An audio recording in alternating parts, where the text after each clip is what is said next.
Existem certos momentos na nossa vida em que a gente se sente desrespeitados, atacados, desvalorizados, oprimidos. E a gente pergunta, ninguém está vendo isso?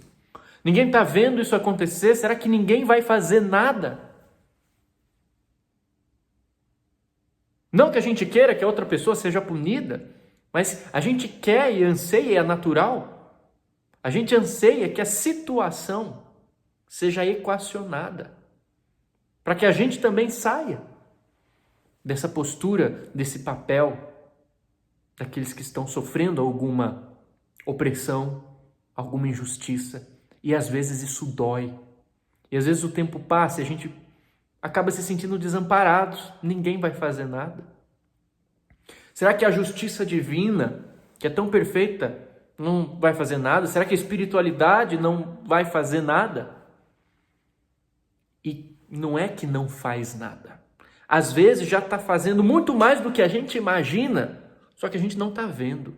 Ou ainda existe um processo de reeducação inserido naquele contexto, e a forma como aquela situação vai ser equacionada é diferente da maneira com a qual a gente imagina ou deseja que seja. Mas isso não significa que o divino fica negligente diante dessas situações.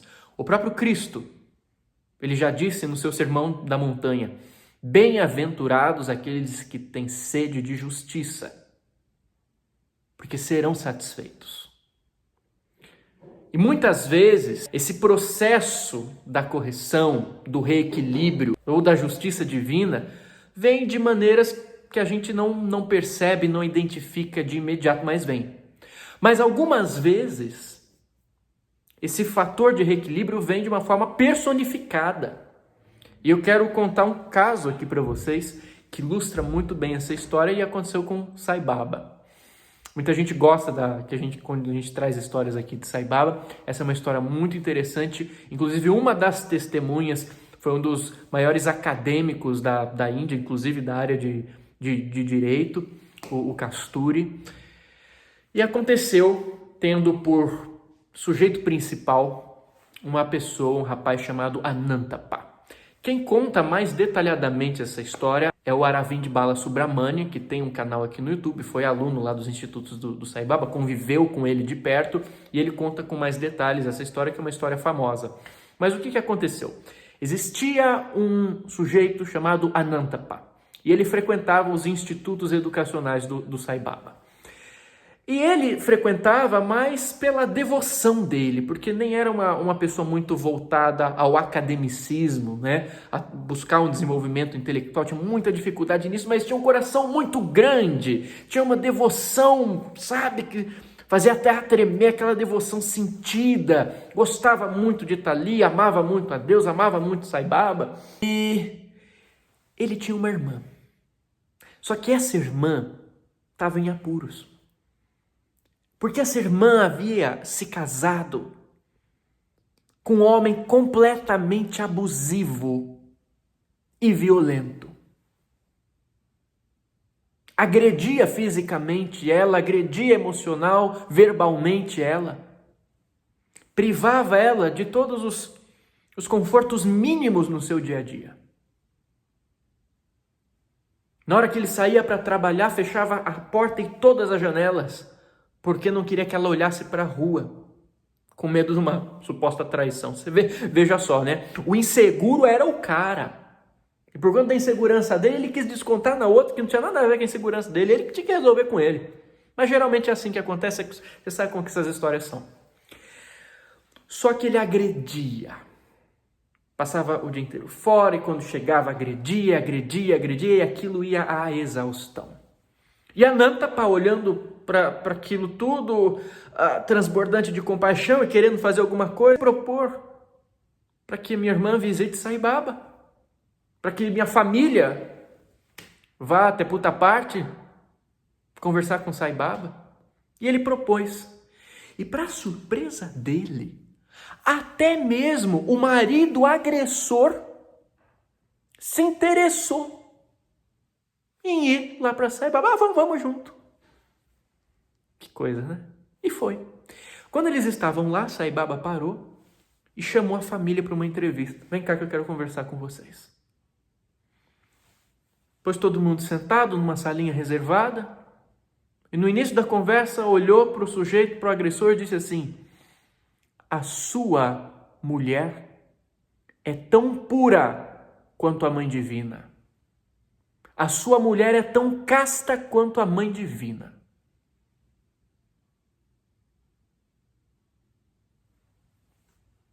E ele tomou um choque. No primeiro momento ele tomou um choque.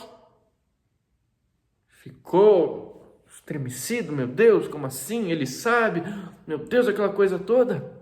E Sai Baba continuou a falar com as outras pessoas que estavam ali. Só que deu uns 5 minutos no cara, ele parou e falou assim: eu sei a palhaçada que está acontecendo aqui. Eu sei o que é que está acontecendo aqui.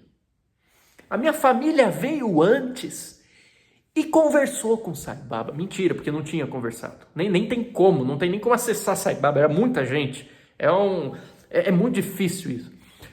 E eles estavam todos juntos. Mas ele olhou e falou assim: não, minha família deve ter vindo aqui, deve ter conversado. E contaram tudo para Sai Baba. E agora Sai Baba quer dar uma de guru para cima de mim, fingindo aqui que sabe da minha história? O que aconteceu? Ele levantou. Ele levantou e começou a agredir todo mundo. Começou a xingar, começou a vociferar, começou a ameaçar. Inclusive dizendo: quando você chegar em casa, apontando para a esposa, eu vou te dar uma lição. Desrespeitou o próprio Sai Baba, virou as costas e saiu.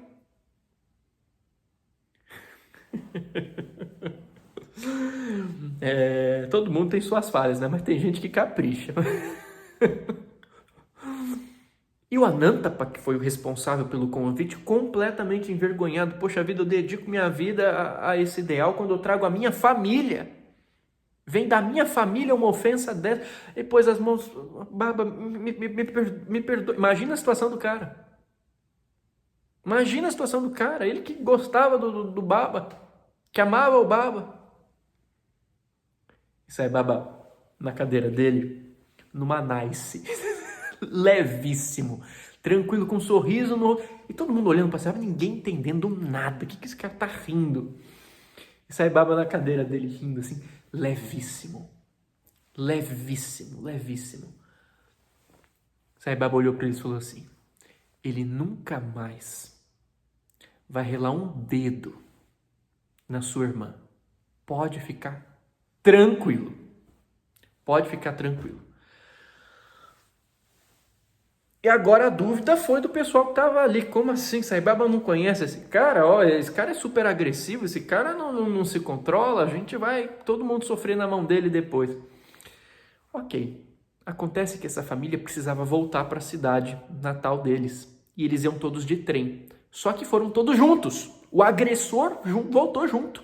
Só que o agressor tomou a frente, pegou dinheiro de todo mundo e foi comprar as passagens. E comprou para ele na melhor classe, num vagão exclusivo, e pôs todo mundo para ir espremido que nem sardinha naqueles trens lá lotados, gente em cima, gente para fora, gente caindo, gente de baixo, gente voando, aquele tipo de coisa.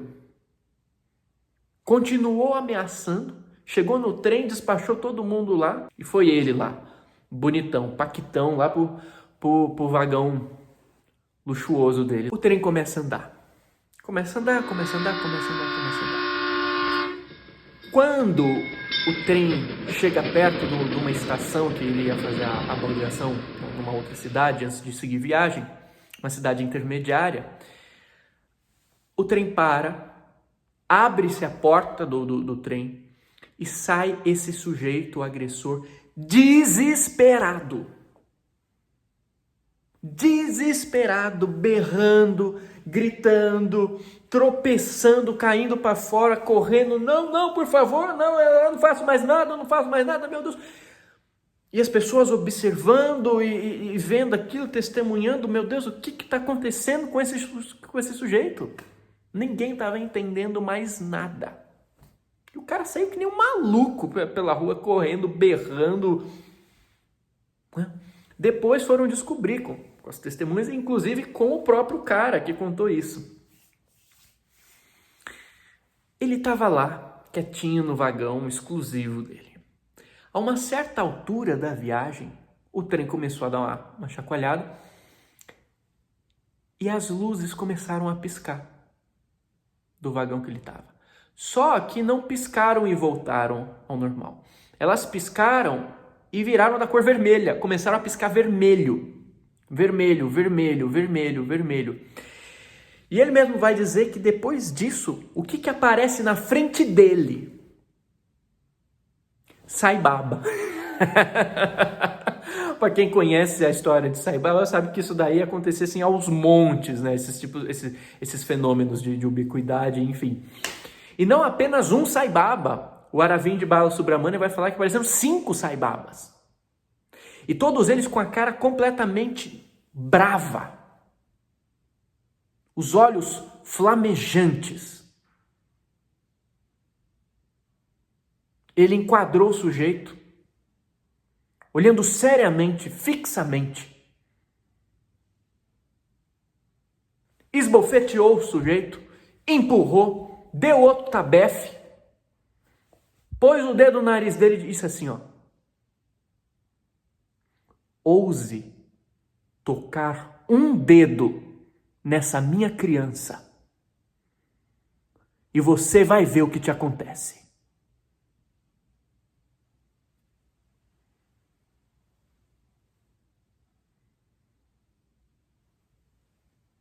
O resto é história. O vagão para, esse sujeito sai completamente desestabilizado, com medo, gritando completamente. Nunca mais maltratou ninguém. Os familiares depois relatam que ele virou um anjo para a família e principalmente para a esposa, que começou a tratar, como diz aqui no Brasil, a pão de ló. Com todo o respeito que ela merecia, com todo o carinho, com toda a cordialidade.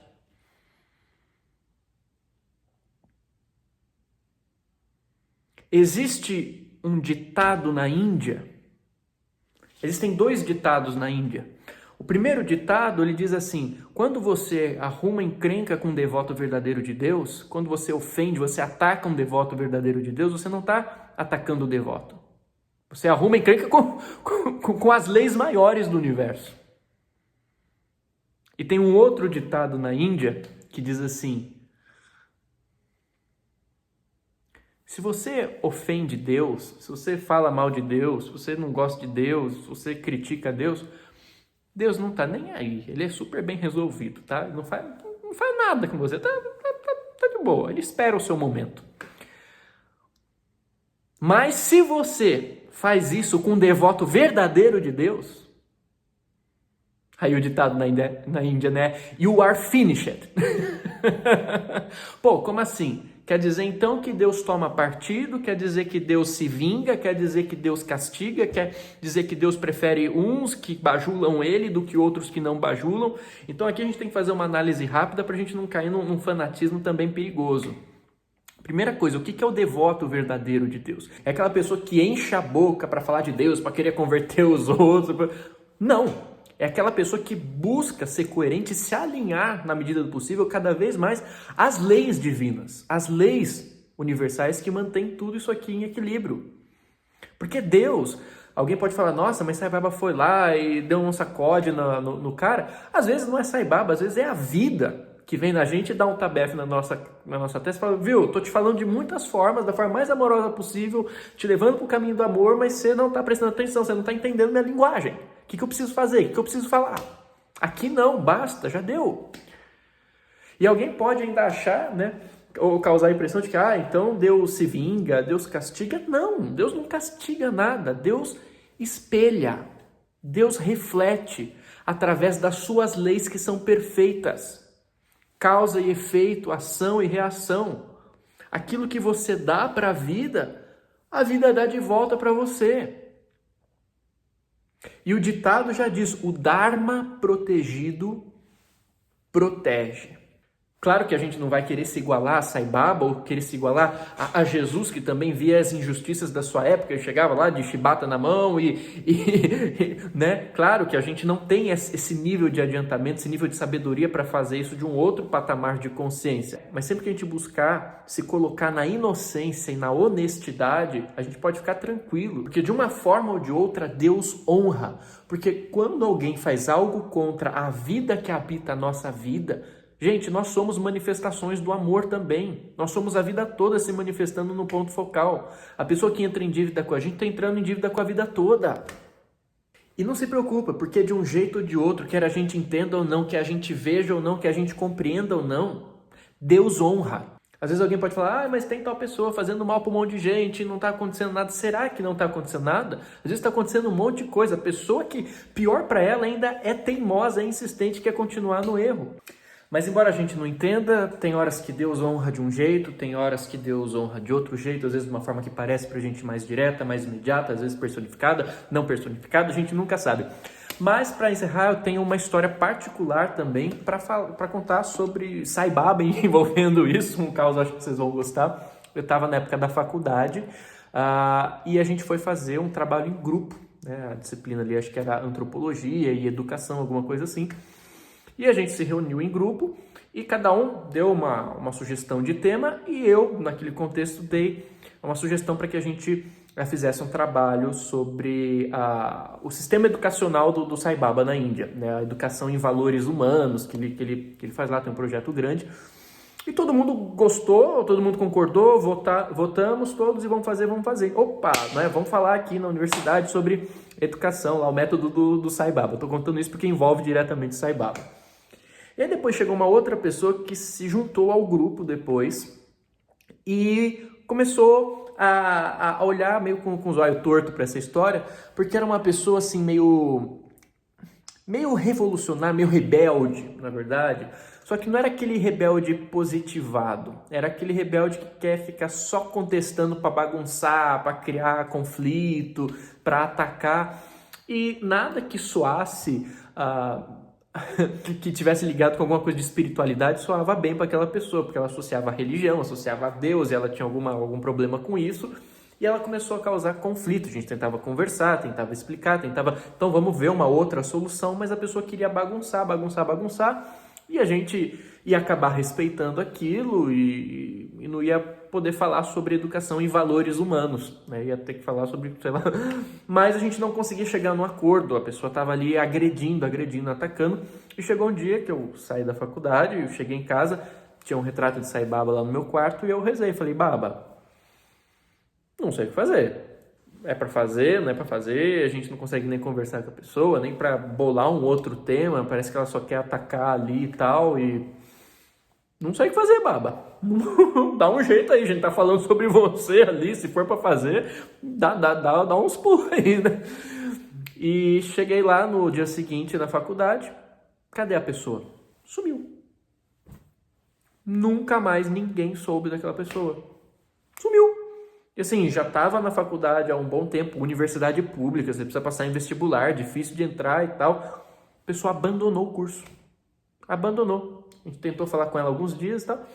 E nem sei se essa disciplina representava algo grande para ela. Eu sei que a gente chegou lá, a pessoa sumiu, ninguém nunca mais soube dela. Sumiu, desapareceu.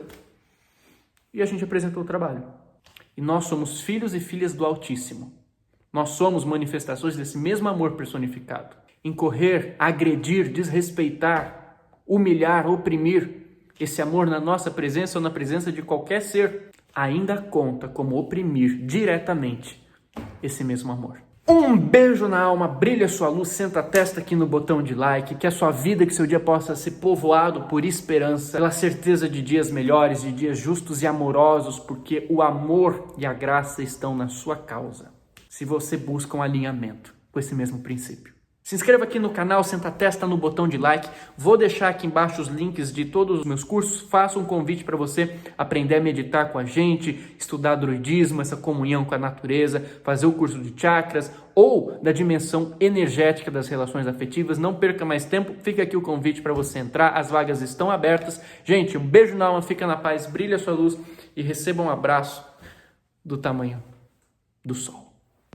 É isso aí, galera. Ajude o Merlin ali a comprar um gorro novo e você pode fazer isso através da campanha de financiamento coletivo aqui do canal pelo Pix abaixo. Isso ajuda a gente a continuar produzindo com mais frequência. Vocês ajudam a gente e a gente ajuda de volta. Até já já. Muito obrigado por chegar até aqui. Fica na paz.